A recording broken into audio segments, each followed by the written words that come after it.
देश में एक बार फिर किसान आंदोलन शुरू हो गया है। इसे किसान आंदोलन 2.0 कहा जा रहा है। किसान संगठनों ने 13 फरवरी को दिल्ली कूच का ऐलान किया है। ऐसे में हजारों की संख्या में किसान ट्रैक्टर लेकर दिल्ली के लिए रवाना हो गए हैं।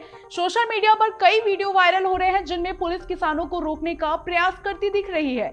ऐसे में हर किसी के मन में यह सवाल जरूर उठ रहा होगा कि कृषि कानून वापस लेने के बाद अब किसान फिर से दिल्ली कूच क्यों कर रहे हैं।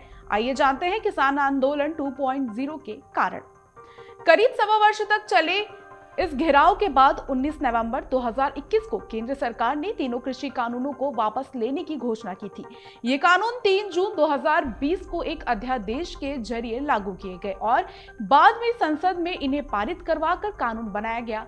ये कानून थे कृषि उपज व्यापार और वाणिज्य अधिनियम 2020, कृषि कीमत आश्वासन और कृषि सेवा पर करार अधिनियम 2020 तक आवश्यक वस्तुओं संशोधन अधिनियम 2020। इनके विरुद्ध किसानों ने धरना प्रदर्शन किया और प्रधानमंत्री की घोषणा के बाद 29 नवंबर 2021 में कृषि कानून वापस बिल पारित करवा कर इन्हें हटा लिया गया था। दरअसल इन कानूनों से स्पष्ट नहीं था कि सरकार एमएसपी जारी रखेगी या नहीं, इसलिए किसानों ने विरोध शुरू किया था।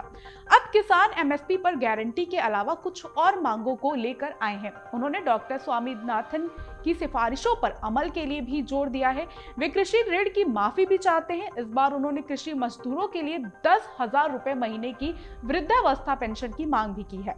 यह पेंशन 58 वर्ष की उम्र पार करते ही लागू की जाए। उनकी मांगों में इस बार लखीमपुर हिंसा में न्याय दिलाने की भी है। हालांकि इस बार किसानों के दिल्ली कूच में सभी संगठन शामिल नहीं है। इस बार किसानों ने संयुक्त किसान मोर्चा बनाकर दिल्ली में विरोध प्रदर्शन की योजना बनाई है।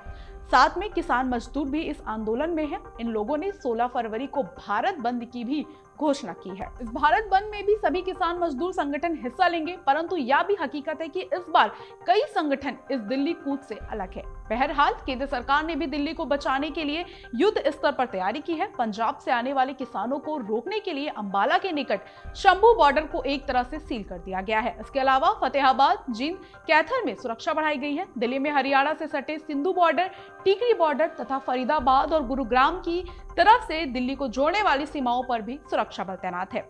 उत्तर प्रदेश से आने वाले रास्तों, गाजीपुर बॉर्डर और नोएडा बॉर्डर से किसानों को दिल्ली में न घुसने देने के लिए पुख्ता इंतजाम किए गए हैं। पूरे क्षेत्र में धारा 144 लागू है। किसान आंदोलन की स्थिति यह है कि पंजाब और हरियाणा की सरकारें भी परस्पर भिड़ गई हैं। पंजाब के मुख्यमंत्री भगवंत मान ने हरियाणा के सीएम मनोहर लाल खट्टर को कहा है कि दोनों प्रदेशों की सीमाओं को अलग अलग देशों की सीमा न बनाए। मगर सबसे अधिक परेशानी होती है दिल्ली की जनता को। दिल्ली एनसीआर में 3 करोड़ से अधिक लोग रहते हैं। इनको इधर से उधर जाने के लिए रोजाना सुबह शाम घंटों जाम में रूबरू होना पड़ता है। अभी भी दिल्ली में सार्वजनिक परिवहन सेवाएं इतनी सुगम नहीं है कि एमसीडी की सीमा से बाहर रहने वाले लोग दिल्ली बिना अपनी गाड़ियों के आ जा सके। ऐसे में उनकी आवाजाही बाधित होगी। पूरी दिल्ली में धारा 144 लागू कर दी गई है। यह फरवरी का महीना है। इसी महीने में जी और नीट की परीक्षाएं होती हैं। 10वीं और 12वीं बोर्ड की परीक्षाएं भी शुरू होने वाली है।